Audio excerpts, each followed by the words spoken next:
back to HomeTeams Talk, where caring is a cause. I'm Shayla, the president of the Bray Applications and co-creator of HomeTeams, and this is Steve, our head coach and visionary. How are you this morning? I'm fine, except I was wondering why I'm always sitting in the chair about a foot shorter than you guys. Well, No. levels, you know. I'm good. Well, this is our third episode, and we've already hit on a couple really key topics that a lot of our listeners kind of put out there as to what they wanted to hear more about. So it's been fun to kind of get in that. And now today we have another expert that's going to be joining us. So I'm excited. Absolutely. So if you haven't already started to follow us, you can follow us on YouTube and on Spotify and follow our podcast. And then you can also follow us on Instagram at hometeams.io and see what's going on with the app. So Steve, give us some sunshine for the day. Yeah, you know, we do this every week, right? But I don't know if I ever tell you that this is like part of my morning. It's like, I think that we all get so much bad news throughout the day. Seems like if you're listening to any normal news, it's pretty disturbing sometimes. That's true. And I think I said it in one of the episodes, but I kind of got it from Jimmy V kind of situations that you should laugh every day and you should cry in a good way every day. And I try to make sure I do that first thing in the morning. So I try to find I search the stupid social networks to find it or Google it, but I'll find something that's really funny. And I always love finding something that's really gets you laughing good. But then there's always something inspiring. And I wanted to say that in these things that I'm doing, I'm not really giving too much detail, but anybody can contact me if they're maybe like today I'm going to talk about lupus a little bit. If that's something that someone's bothered with or having trouble out there, they can always contact us. Then I can go into more information and be happy to meet with anybody. But the breakthrough today is actually kind of like a cascade of breakthroughs that are happening. But at Monash University in Australia, they're finding a way to reprogram cells for lupus, which for me is really important because I have lupus. And it's an ongoing battle. If you have lupus or you know anybody who has lupus, it's an up and down and all around life because you have times where it really can affect your emotions. It can be really depressing. It can hit your kidney all of a sudden. For me, it's usually the lungs that it hits. And it's tough. It is really tough to battle. And it's one of the harder ones to battle, like a lot of immune disorders, because you don't feel like battling. You know, it's one thing when you're actually feeling good and you want to take on a battle, but when it really affects your emotions and affects and brings you down, it makes it hard to get emotionally ready for the battle. Long story short, they found they could reprogram cells. In this case, I think it's T cells. And they're able to get the body to actually fight off the problems of the inflammation and what have you. And why that's important is like in the past, we have things that are immune depressants or suppressants, but they're everything, right? So they cause a lot of problems while they're trying to help you. Where this specifically can be targeted, and they think it's not going to be just lupus. They're thinking it's going to be immune disorders, you know, specifically, individually. So to me, that's huge news. What does that mean for us today? Lots of the news that I bring up are not like, okay, we can go get it tomorrow. Although we find it lots of times at Pacific Clinic, we'll go and find it somewhere in the country. We're actually working with a group out of Atlanta right now. It's helping us find some things for Parkinson's. So we go out after it. But most importantly, when you're fighting a battle, you need to know there's an end, or there's a spot that you kind of can get over the top. And so a lot of these diseases, we know we can fight them. But in some cases, we don't have an end. It's just an ongoing fight. So when you start hearing of these things coming down the road that are going to make be the real game changer, it's pretty exciting. So yeah, it's a major breakthrough. And if anybody wants to know more about it, they can contact me. I love it. I think some people too don't know that they even have lupus. I think it's sometimes undiagnosed for people too. Well, it's a weird one. Like with me or a lot of people, I also have APS, which a lot of lupus people have. It's kind of a blood clotting problem. They used to call it sticky blood syndrome. But you can test positive and then also not test positive. It's mostly women that have lupus, but men do have lupus. And a lot of women will get lupus like when they're pregnant and then not have it afterwards. Or sometimes that'll kick in and now they have it all the time. So yeah, you're right. It's a hard one because it's up, down, and all around. And I know with our nurse practitioners here, it's one of the things we look for is lupus, and we look for APS, and sometimes we find it when it's gone undiagnosed. Even so, a lot of people have strokes or problems like that, or pulmonary emboli. They haven't been tested and found out the causation. The causation ends up being lupus or APS or both, I should say. Yeah. Well, and I think you've kind of gotten it down, but a lot of people don't even realize maybe the symptoms that are caused from it too. So they'll think, well, this can't be my lupus because this is what's happening this time, because it changes. And that's been kind of a challenge. So that's exciting news. Yeah. Thanks for sharing. Exciting. Yep. Yeah. So today we're joined by Jamie O'Rourke, and Jamie has been in the financial industry for 20 plus years. She moved to the Tri-Cities several years ago from Fresno, and her experience has been helping families plan kind of their financial stability as far as, you know, either for themselves or for their parents, making sure that families kind of know what to do. So we're excited to hear that. Thanks for joining us today. Thanks for having me. Yeah. And yeah, going on 25 years. Wow. In this industry. Wow. That's awesome. Yeah, the world of financial planning and financial consulting, wealth management. It's changed a lot, but I still love what I do. Yeah. Good. You kind of get to have this fun experience where you're in the highs and the lows with families, right? There's a lot that happens through people's lives. And this topic in particular is interesting because a lot of people don't like to talk about it, right? It's a very private thing for people. It's a scary thing for people. And that's why, you know, as we were talking, we're like, let's bring in an expert to kind of see what are the barriers that families are facing. So I'm excited to kind of hear. Yeah, you know, working with families, I build relationships from day one and I follow through until end of days with them. So it's, you know, starting out with saving for retirement, planning for college, but also thinking about after. And, you know, what their goals are after, you know, they leave employment and what they're going to have to rely on their family for, what kind of legacy do they want to leave, what are their plans, how do they want to be remembered, are they financially set for tragedies, getting sick. Right. Having to go into a retirement home or an adult, I think they call them adult daycares now. So yeah, just, you know, being proactive versus reactive is important. Yeah, I agree. I think for us, you know, it's a major part of why we came up with HomeTeams, because it is really, really tough. And I know you guys have some stats of how many people who aren't prepared, but I'm always still concerned of even people who are prepared because it's so much more, you know, to me, it's like if you thought you were preparing correctly in, let's say, the 90s, guess what? That's 30 years ago. And it's different. It's a different ball game. And I see all the time, and I've experienced myself, just the unimaginable cost that can hit you. And the length, the other thing that's happening in America, which is great, is the length of time. And us at the Pacific Clinic, we like to say we're you know, we use preemptive medicine to try to help people prepare physically for that time period in life. And I like to say so that they live longer, not die longer.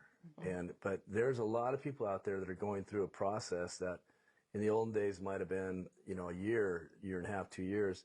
But, you know, fortunately, we can make a person live 10 years. So we're fighting to make them more healthy, but at the same time, the cost is just astronomical out there in the world. You know, you see people where $10,000 a month would be great because of all the stuff they're facing. When you start adding up the cost of caring for somebody, the medical bills, the cost of just living, and then the other thing that happens to a lot of seniors is there's still a lot of people relying on them. So you get down the pipe and all of a sudden there's like 8, 10, you know, grandkids or whatever that somewhat are still kind of relying. And the interesting thing to me is they feel like it's like the obligation of that senior to help them. They're like, well, wait. I literally had a lady say, we needed to put mom in this home, but it was going to be like $6,000 a month. And I said, that's actually about normal. She says, yeah, but that's literally coming out of my inheritance. Yeah. She was worried about her inheritance. She wasn't worried about her mom. She was worried about how much it was going to drain her inheritance. And I get that, I mean, to a certain degree. But yeah, there's a lot of negative ends. And with home teams, we're trying to turn that to how to make it a positive from the team, if you will. I talk to my clients all the time about exactly those situations, whether, one family has it set that, yeah, we'll just take care of mom. We're not going to pay that $6,000 a month. We'll just take care of her. And then there are those families that say, no, I don't want my kids taking care of me. I want a plan for that situation to where, they don't have to worry about me. I don't want to put that burden on them. Right. I've unfortunately experienced both sides of that. My mom married a gentleman late in life. He was retired. He had a significant retirement savings. And 5 years into their marriage, he had a stroke, unexpected. And then he was diagnosed with Alzheimer's dementia. So my mom, of course, kept him home as long as she could, taking care of him, tried to get help from his adult children, but they didn't want to, or they didn't have time to, or for whatever reason, they didn't participate in taking care of him. So she resorted to putting him into a home, and it was like $6,000-$7,000 a month. And he was in the home for 8 years. Right. So that ate up his whole life savings, that hard-earned money that he... In memory care, 6,000 or 7,000 a month was a steal. It's, for the most part, it's more like 12. Yeah, for Yeah, memory it can range very high. And that's the thing with us is that with home teams, we like to say we're trying to educate people how to do it and how to make it a team. And we found that changes, like we say, repositions what caring is when all of a sudden a team can contribute. But the one reason why a lot of them don't is because of intimidation. They're like, I don't know. I'm worried about my own family. Because they instantly go to your world. They go to finances. Yeah. But they also, as far as time and everything else, they're like, we have our life we need to live. But we have to, it's not even convince. It's just set that spark that helps them understand how important that person still is. And how important it is to their kids, grandkids, and community in general. Once they start to understand that, then it's the intimidation of how and the knowledge of how. So within our app, we have, a whole library of information where they can go and seek out. Because it's hard to know what's real and what's not real. So we work really hard to make sure if it's in our library, we're kind of endorsing it, if you will. Right. And so we're finding from the best people to get that information. But getting a family to realize this is not a horrible time in your life. This is a fantastic time in your life. Right. Even if they have Alzheimer's, even if they have some of these other problems, it's a fantastic time. And then we prove it. Within the app, you see families that were distressed, and I would say even our family, with the first time going to my dad having vascular dementia, you're like intimidated. It's like, wow, this is kind of a changed person going through some tough times. How do we care? And caring by yourself, man, it's a battle. But when you get a team together, right, it starts to be beautiful, and you start finding those beautiful moments, and you start to be able to put together a team. But that's even financially. The other thing that happens with our app that we're finding is that the cost of keeping them at home or even keeping them in a home goes way down. When you go to a home here in the Tri-Cities, you'll go and let's say it's $5,000, $6,000, but then they need double transfer. Okay, that's this much, and they need this, and they start coming with the different things they need, and you see it creeping up. With HomeTeams app and the HomeTeams communities, that can be dropped way down because just because they're at another facility doesn't mean you can't go and help, and the whole team can't go and help. So you watch that cost even go down, even when they're not at home. But at home, for me, and I don't know if I told you this, Jamie, but like with my dad, it went from about $12,000 to just over $2,000 by using HomeTeams. So that obviously significant difference. Yeah, that's huge. My father-in-law was also in an assisted living home for quite some time, and granted, it was just assisted living, so he did still need help from the family. So it was hard for us being up here in Washington. He was in Fresno, but having to call on other people, the HomeTeams app would have benefited Right. in a huge way. Yeah. And that's another thing I found neat about the app is that you don't have to always be there. There's always, like I think I've said before, it's the average person lives 18 miles from their loved one. But a lot of people live 200, 300, 400. And you want to contribute. My brother in Seattle, he wants to contribute, but he's 300-400 miles away. Right. His ability to see what's taking place, jump in, sometimes paying for somebody else to do help or inspired somebody else to do help, but at least get to be a part of the team. And like with my mom, we would schedule coffee. His ability to see that schedule and say, I'm taking the coffee and I'm going to call Mom and we're going to talk. He's a minister, so scheduling at 10 a.m. that Mom's going to watch his service online, and then he's going to talk to her at noon was everything to Mom. So getting to contribute as a community, even when you're not near, is important. Absolutely. I mean, even my mom, she's only 74 at home. She's completely independent, but she's not very tech savvy. Right.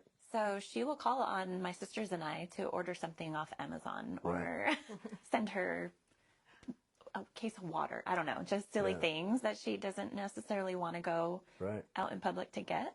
Well, we found that even true with there's this new revelation that we can do video medicine, telemedicine, but they don't know how to do it. Yeah. So the opportunity, like with Pacific Clinic, where we can do home health care by simply having a coach or a teammate show up at their house and make the video call for them and say, okay, Mom, here's your doctor.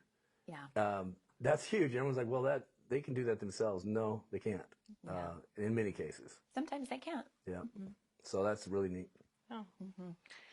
So we kind of touched on it just a little bit as far as, some of the families, you're helping them kind of prepare their plan.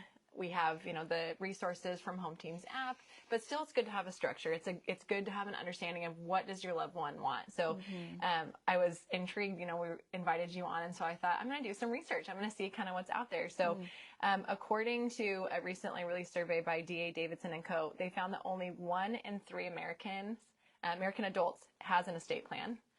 And then of those who have an estate plan, 20% have not updated their plan in the last 5 years. So you mentioned the 90s, which I was like, that's exactly what's happening. They made this plan but haven't adjusted it.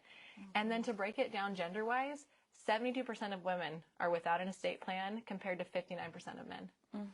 So have you seen that kind of in your industry? Are you seeing those statistics? Yeah, it's definitely gotten better over the years. Women are definitely, stepping it up and doing some better planning. But as a country, traditionally, it's always been the man first. For years and years, we just wanted to make sure that he was set, and, the woman just served him. But of course, men are not living as long as women. And so it's important for her to, have a plan and make sure that she's set. And yeah, those numbers about the estate planning, it's hard to talk about the end, what's going to happen in the future. It's hard to talk about mortality. And, even though death is inevitable, but getting sick or, getting cancer, getting Alzheimer's, ending up needing care, we don't know. That's something that's not guaranteed. So people are, I think most of the time, just living in the here and now. And, all the things in the economy and how expensive things are, it's hard to think that far in the future and hard to plan that far in the future because of the cost sometimes. Yeah. Right. I think it's also the barrier of the lack of knowledge and the fear, because at least what I have found when I talk to people are like, no, I'll worry about it then, or it's not a big deal. I mean, I lost, it was my great grandmother in 2022, so a little more than a year ago. Yeah. And I remember she had one living son, so my great uncle, they were like, we'll just deal with it when she's, when it's time. And it's like, so you have no plan? Yeah. Like, you just think it's going to, all of a sudden you'll figure it out. You don't know what she wants. Right. You don't know what's going to happen to her stuff or the property or all this. Yeah. And it's like, I want, like you said, I want to live in the moment. I don't want to worry about it. I think it's intimidating. And that's where you kind of mentioned it, which is the library. I think that having those components in the app to be able to go, okay, where do I start? Who do I talk to? Can I do most of this on my own? Yeah, you can. Yeah. But people don't know. I mean, we have all this technology. We have the ability to literally search anything on our phone, but people don't know what to search. Right. Or when should they start searching? And that was kind of the other thing that was intriguing to me. You mentioned, you know, the man versus the woman. It has changed. Society has changed. There's more of a 2-household working income going on versus back when my grandma, it was just her. Yeah. It was her at home. Grandpa was doing all the work. Yeah. So it's definitely changed quite a bit. Yeah, thankfully. So, you know, again, expertise here, 25 plus years working in this industry. So where would you recommend that people get started? What should they do? What's step one for planning? Yeah, I mean, if we're talking about planning for healthcare and retirement, I would say definitely do some estate planning with an attorney. A will, a trust is absolutely necessary. It doesn't have to be with an attorney. There's probably going to be some resources on the app, I would imagine, but there's a ton of resources online too. And having all of your documents and your contacts available to your heirs, your beneficiaries, making sure your children or your caretakers know exactly what you have and where to go to get it. There's been so many times where, you know, even the husband and wife don't know their finances of each other, right? I mean, maybe one doesn't know about a credit card that the other one has. So having those conversations with each other, with your family, is always hard, and it may create conflict, but it's so necessary. Yeah. Just to talk about, you know, what your wishes are, what your plans are, and what concerns you. Just having that initial conversation of, you know, what you want to see happen for you. You know, one thing that so this might be a little push for you to think about, because usually the people that are financially planning is because they have finances. There's a big chunk of our world who you say, let's get ready for the future, and saying, I'm trying to make sure I got food this week.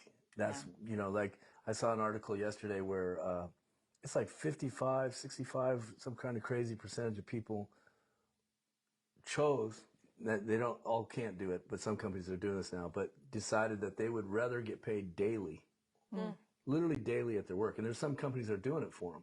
And the reason is because they don't have gas to get home. They don't have, so these people are sitting there going, you're talking about the future. I got to put together money for, I'm trying to make sure that we got beans this Friday to eat. So that's the part that, to me, is what we have to be cognizant of.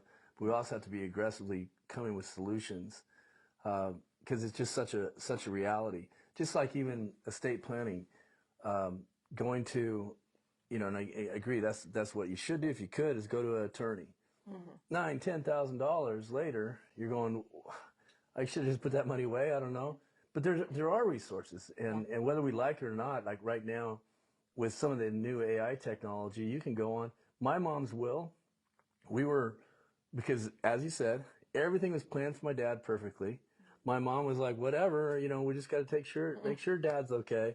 But then dad's gone, and there's mom sitting there, and we were up. I had life flighted her up to Montana, believe it or not, and we were in a great hospital in I can't say it. Missoula, Montana. But it was a fantastic hospital there, and we were sitting there, and she's like, "What do I do about my, you know, now? What do I do with my future, or what happens with the estate if there was?" And they didn't have much. But I went online and basically used an AI to write the will real quick, and it was very simple. She wanted, like, okay, her boys are going to make the decisions. She just wanted that, and then that I was going to make any medical decisions for her, and if there was anything left, the 3 boys would figure out what to do. it was a very simple. I mean, so granted, it was very simple, but we were able to do that, get 2 of the nurses to sign, and it's held up. And it did matter because it came down to her house and who her house was going to. And there are some things in the estate, if you will, that needed some decisions. But my point I'm trying to get to is that there's a lot of people that can't afford the lawyers and the normal ways to go. And there's, you say a savings account, and they all kind of look at each other and go, we got $5 in a savings account. And that's literally true. It's not like an exaggeration. They're like, our checking account, we try to keep it from bouncing every month, and I got $5 in my savings. Yeah. So those people is kind of what I would like to hear you talk about is what is available for that kind of person to protect themselves. For instance, you were talking about the care plans. Yeah, there are a ton of resources out there online. There are nonprofits that will do estate planning for a lot less money, even at nothing, for people that can't afford an attorney. Yeah, I was just working with a gal. She's taking care of mom who does have Alzheimer's. And it's just the 2 of them. They're on a fixed income receiving Social Security, but they have their house in mom's name. And so I recommended at least getting a trust set up and a will and a medical directive. And she got in touch with an attorney, and it was going to cost more than what they had in savings. So I was able to get her in contact with an organization, a nonprofit, that was able to get those documents set for her. Good. Yeah. What about, oh, sorry, go ahead. Well, I was just going to say it's interesting that you pointed that out because it was one of the statistics that I looked up. And I think it's important to note that it doesn't really matter what you make. The estate planning is still essential, and breaking down and understanding what does that mean. I mean, you mentioned a few things there, but it said 20% of people who earn less than $40,000 per year said that they don't have enough assets to leave, while 11% believe estate planning is too expensive. So, I mean, you kind of touch on that. So that is what's happening out there, and that was from plangiving.com. But you mentioned kind of the breakdown of it, and I think it's important because you used it, I know, with your mom, with the medical directive and becoming basically the power of attorney over her medical. That's a very simple thing to put together. It just basically states, here is what I want done with my care, or here's who I want in charge of my care. Yeah. You know, a lot of people understand like the do not resuscitate and things like that, but what if it's to go in for surgery? It has nothing to do with that. I mean, for your mom, you know, you mentioned nothing was planned for her. Well, talk about timing too. Okay, well, worry about dad. Dad passes away. You literally are being life flighted with your mom at that exact moment. You can't plan. Now she's unconscious. She's now has nothing set up. Luckily, you know, the miracle happened where she was able to come through. You were able to have that plan. She lived for, 10 and a half more months, which is amazing. But you had that medical directive. And how many times was that helpful to have that said, he can control what's happening with my health, and these are the outlines and the criteria that I want him to follow. And getting to, like, the Jamies of the world to get some advice. I mean, there's weird things that come up that are just, if they're handled right, they're nothing. If they're not handled right, they're huge. And like for instance, I thought, so I was power of attorney, right? Mom passes. And the first time I went to someplace, I said, well, I'm the power of attorney. And they're like, she's not alive anymore. There's no power of attorney. Wait, what?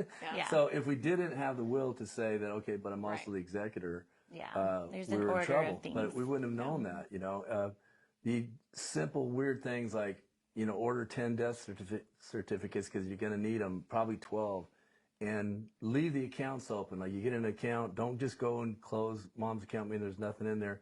Leave it be. These things that you have to do for months. There's these little tricks that a Jamie will know, or these expertise that you're talking about will know. And I will say, you can go to AI, whether you like it or not, and AI, the interesting thing about AI is like, everybody's so scared of it. I always jokingly say it's going to happen. And, if something's going to change, you need to get out front and act like it's a parade and actually jump on board with it. You can. And there's a lot of advantages. And with AI right now, you can go on there and you can talk using any of the top 3 or 4, and it'll tell you all these things we're saying. And then you can go seek out the Jamie or seek out the foundation or write it up. but it is a huge difference that I think is going to help a lot of these people who can't afford is to be able to go to that source. Absolutely. I find myself I love medical research. It's what I do most of the day. And it's just interesting. I can talk to a doctor, and there's no offense to any doctor because they're so needed and so important. But I can talk to a doctor, and he can tell me what he has learned in medical school 20 years ago and what he's done to upgrade. So he's on top of it. Mm-hmm. Or I can go to a certain AI, and I can talk and see what the last 500 medical schools said about this today. Yeah. So the information is relative to what we're dealing with in all these areas. And so those are some of the breakthroughs that I think are going to help people, like you said, even within our app, to be able to get proper guidance. Mm-hmm. One of the things I wanted you to address, Jamie, because I'm still trying to figure this out, but so we just, in Washington State, we just went to where you, long-term health care. Mm-hmm. But it seems to be really you're only gaining like 14, 16 months through that. It's not so in my point, that's not long term. That's still a sprint. So what do you do? Because that to me can be a difference maker if a person can be, maybe it's not a person. Remember, it's a team.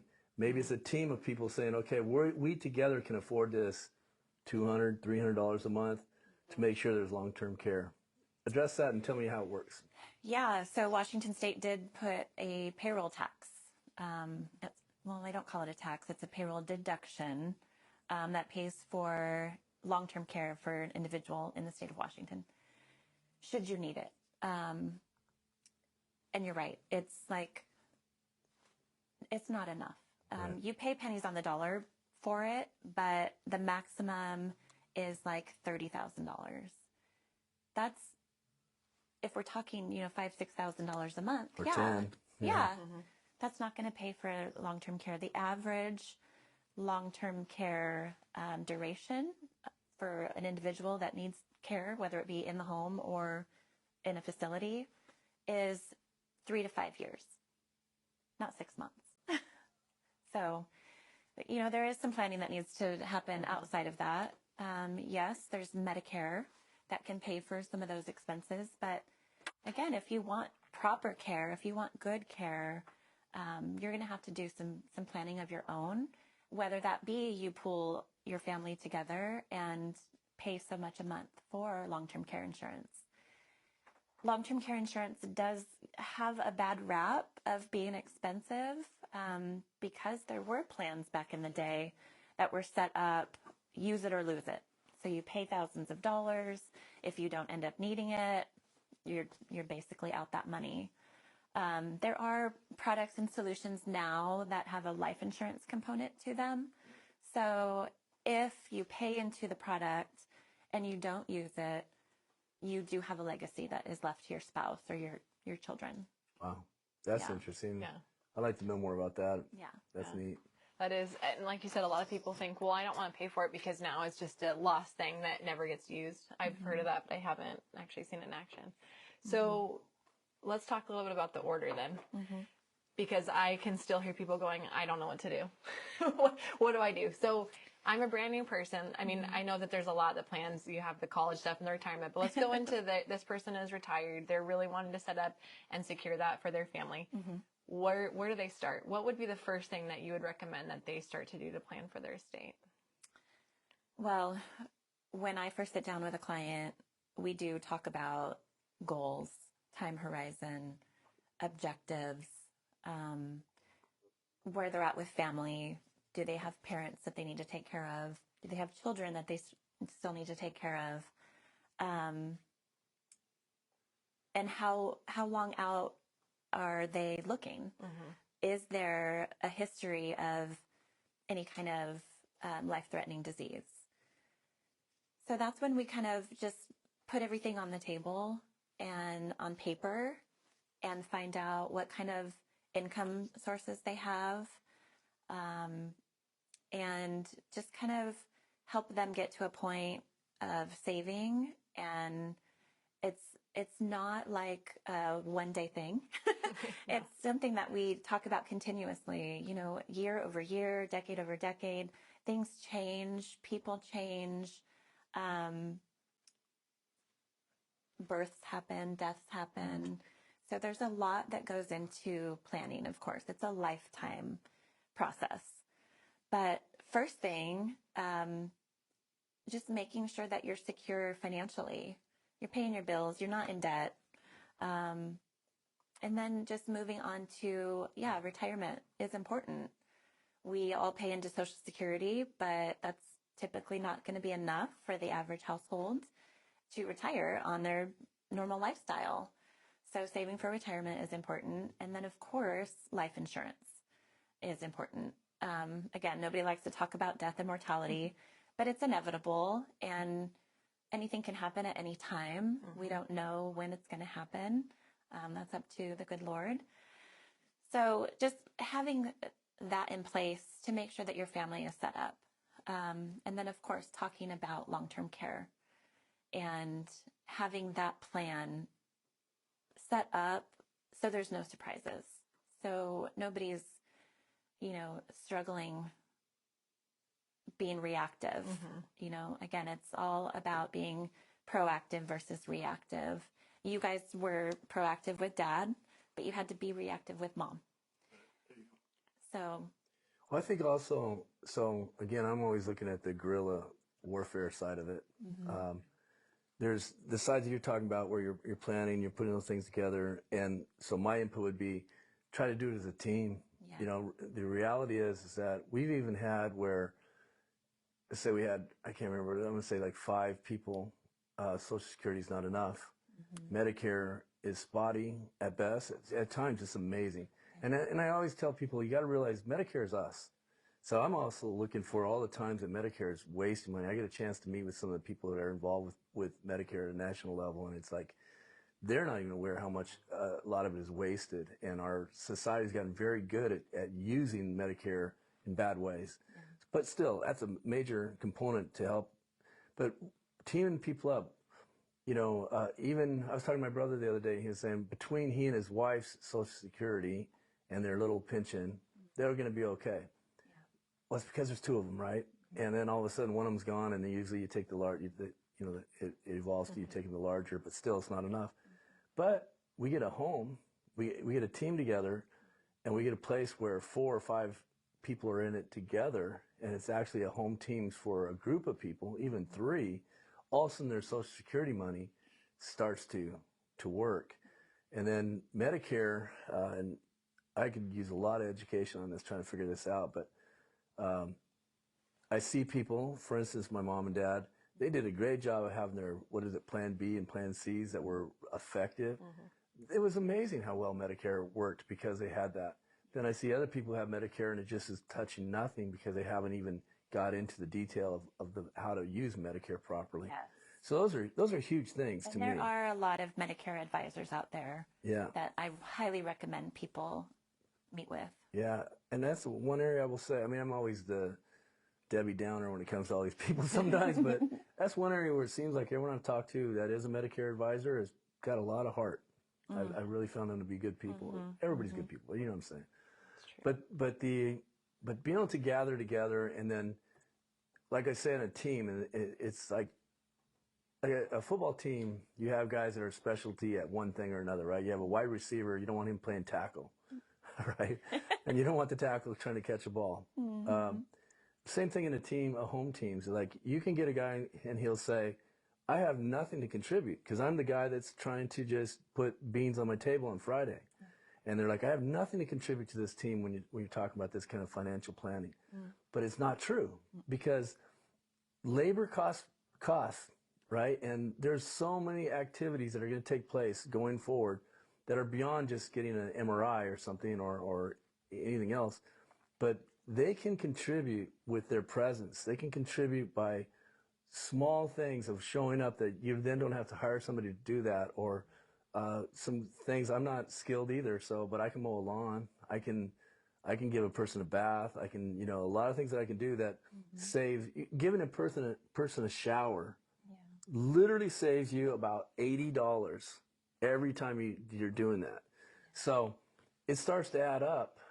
And so teaching people to contribute, not just financially, but realizing that finances is time. Time is finances. So there's things that people can contribute. You get a whole team like that. And then there's the other guy who is the tackle, who is the mainstay of everything. And he's like, I don't have time, but I can put a couple $100 towards this to assist in the long-term healthcare plan or whatever it is. Yeah. So really trying to use the app, use the community of home teams, the information in there to try to create a team that functions. And every team's different. This team's going to function this way, this team's functioning that way.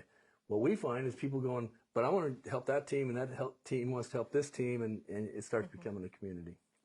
And that's exactly what it is, a community. I mean, even in our community, there's a job for everybody, and there's people for every job. And that's how we function as a whole. That's true. So we kind of talked a little bit about more, you're dealing with people who are establishing the plans for themselves, right? And you kind of were the other side where you were trying to help your mom and dad kind of prepare their plan, especially mom in kind of that, like you said, reactive time frame.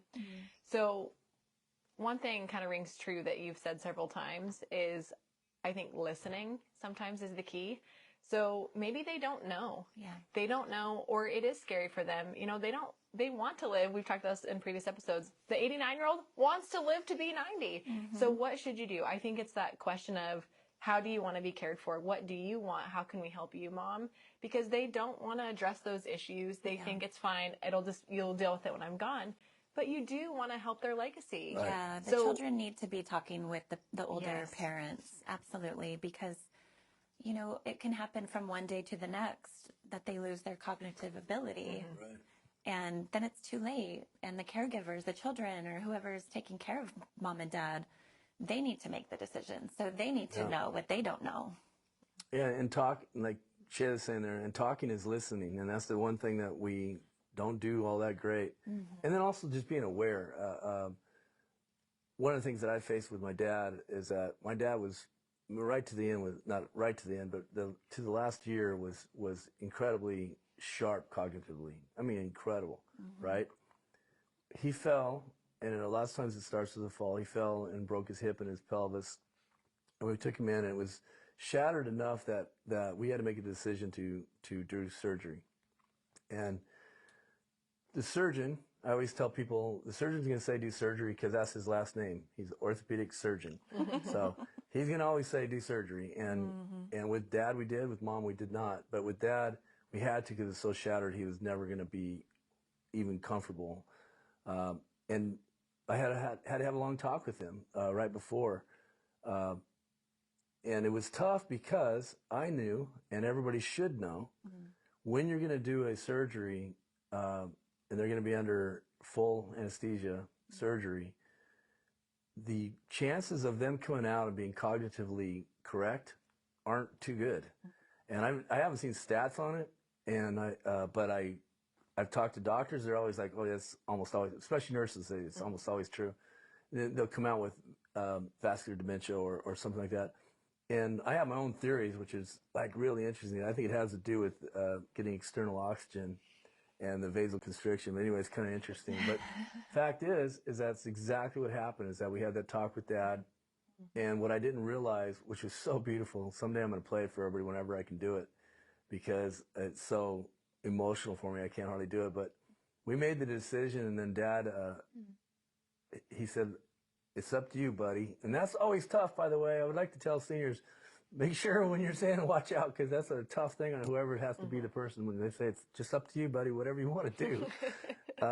But then he said, but I'm good, and everything's going to be great. And then he broke into this song, singing this song. My dad wasn't a great singer, but this is the most beautiful song you've ever heard. And he was just like, okay, let's go for it.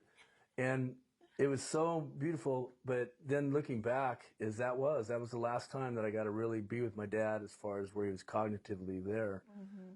So you make that move, and then all of a sudden, here you are. You're in like this fresh water, just like, you know, open ocean kind of feel to it, where it's like, now what? The decisions are on me, or decisions on us, and it's like, are you ready for what you have to face? And so you're correct. It's like getting out in front of that, having those discussions, and listening to what people want, and then also reading between the lines, because there's things that they'll talk about that aren't, like, for instance, funerals. And I love the Mueller people especially.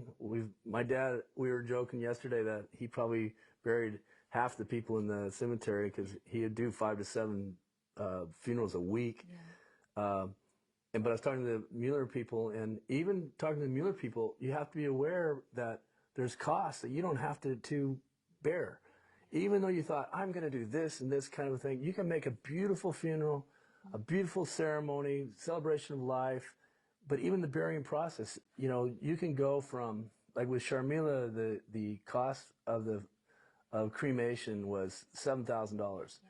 By the time I got done talking to them and getting it right, I paid $900. Yeah.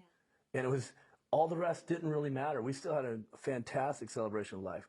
Same with mom and dad. It was like, okay, here's the cost. It's $5,000 or $4,000, and Muellers were trying to help. But then you can start reducing these costs. Yeah. So being aware, like literally, like I say as a quarterback, kind of reading on at the line of scrimmage and really listening and saying, what does this really matter? I know what Dad said, but now I know here's the reality, and is this really going to affect his legacy and what he wanted to have happen? Right. But just decisions like that, not letting everybody force you into, oh, you have to do this, oh, you have to do that, this is what everybody does, this is the norm, and pulling that back to, what is it that my dad wanted? What is it mom wanted? And trying to get down to that is a huge difference in financially. And asking questions and pulling your team of experts together. Right.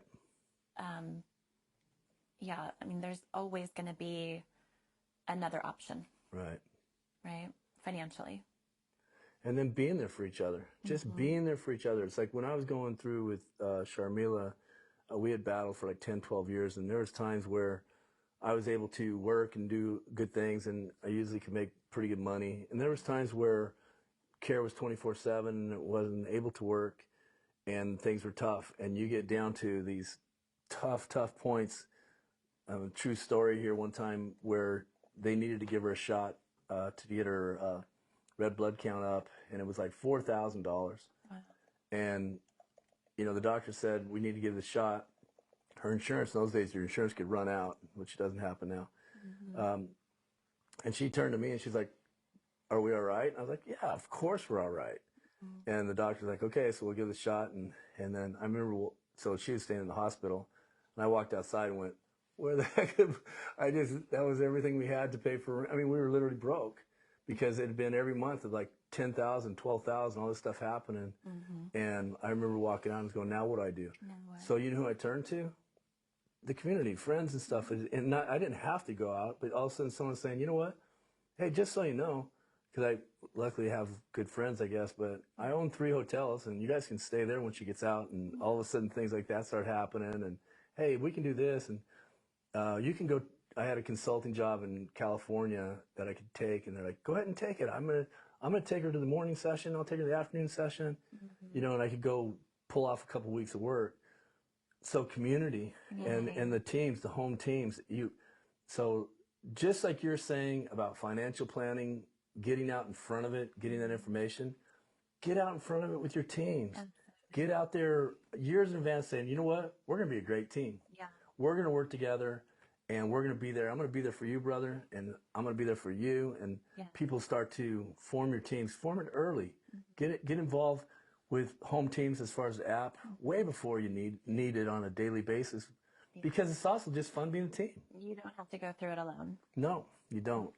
And nobody, I'm just honest, nobody can go through it alone. It just can't. It's true. You know, I also volunteer with the Alzheimer's Association. Speaking of, you know, losing cognitive ability, 1 in 3 adults today will have Alzheimer's or will get diagnosed with Alzheimer's or some form of dementia. And on their website are a ton of resources, especially for the caregivers, because those are the ones that really suffer, whether they're taking care of mom and dad with Alzheimer's or anything. Just having the support groups, the education on the disease,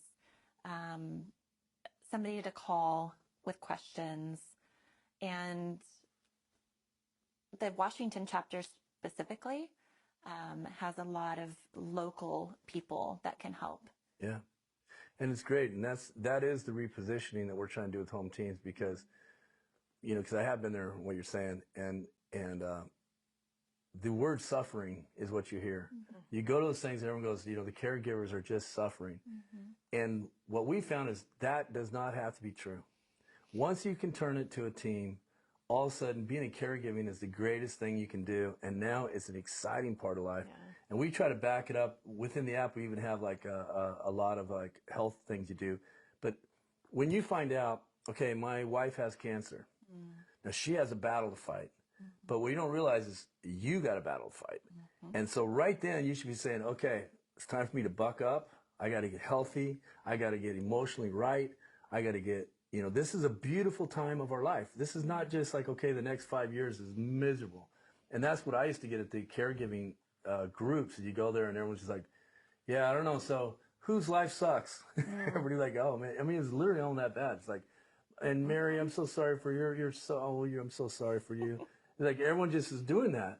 It's but all depressing. of a sudden, but when you get it turned around, yeah. No, this is the greatest time of our life. This is a fantastic. I've got this time with my wife. I got this time with my family. Yeah. You get to see like all of a sudden your brother like sucking up and doing this incredible thing for mom. And you're like, man, my brother used to be a jerk and look at him now. And also you see a neighbor lady who's like with my mom, a neighbor lady who'd bring vegetables like almost every day. Yeah. Because she's part of the team. It's like, no, all of a sudden you're seeing all this inspirational and this exciting things. It's not a suffering time. This is a fantastic time when you can position it that way. Yeah, you saying that makes me think again of my mom in the story where she had her husband in the home, and it was our first experience with Alzheimer's, and we didn't know the signs, number one, and then we didn't know how to handle it afterwards. My mom kept it to herself for a long time, did not let anybody know what was going on, and then always being there in the home with him, trying to still take care of him along with the caregiver or the staff at the home, and completely let her health go, completely let her house go. That's a whole other story, but with Home Teams, that's where she could have pulled people in. Right. And I need my house cleaned. I need, this to take care of myself. I need this to take care of him so that I can take care of myself.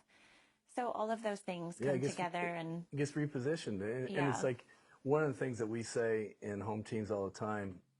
So now take the other shoe. So like I said, I think this last week, but like my mom, okay, she did just like a lot of clients you have. They're like, I don't want to be a bother on anyone. I don't want to tell anybody because I just don't want to be a bug. And it's like, if I got to go sit in the corner, my mom would, if she said, I'll just go sit in this little room and I'll wait till I go. Yeah. No. Yeah. So mom, this is the greatest time of your life. And right now, more people need you than they ever have. Yeah. You've lived 90 years and built 90 years of experience of what matters. And you're going to have to contribute.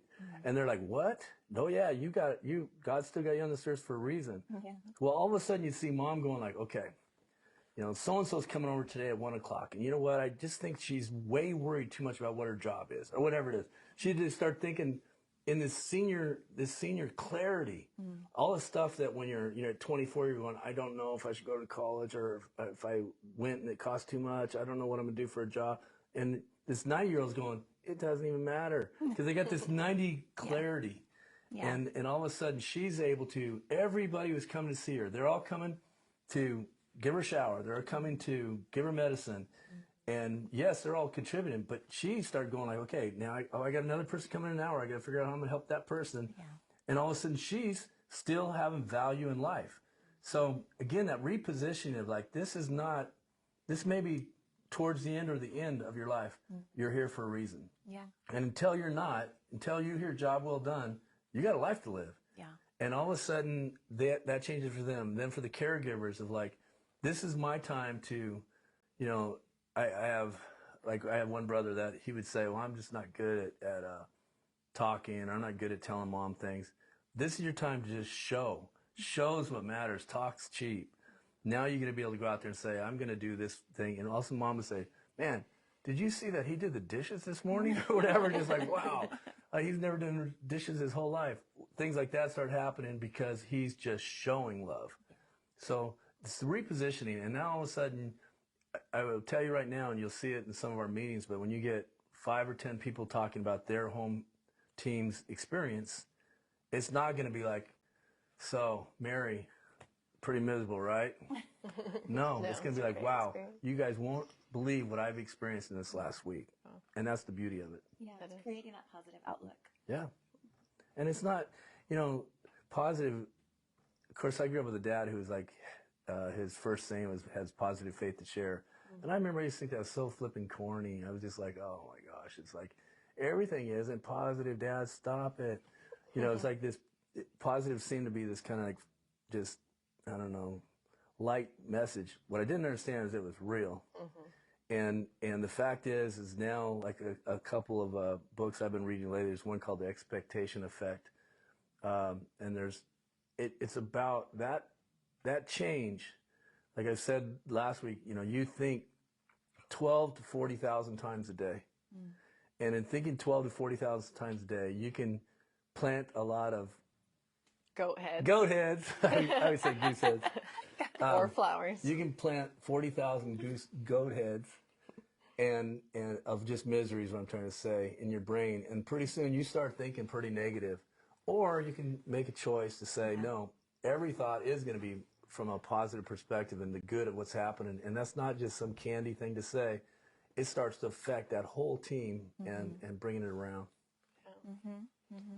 Well, these are some amazing things. We talked a lot about community and how families can kind of prepare themselves, either themselves or their parents or even sometimes their kids. So I'm excited to put a lot of this content together and help make it available for everyone on our home team. So thank you again for joining us on Home Teams, and make sure to follow us on Spotify and YouTube to catch our next episodes.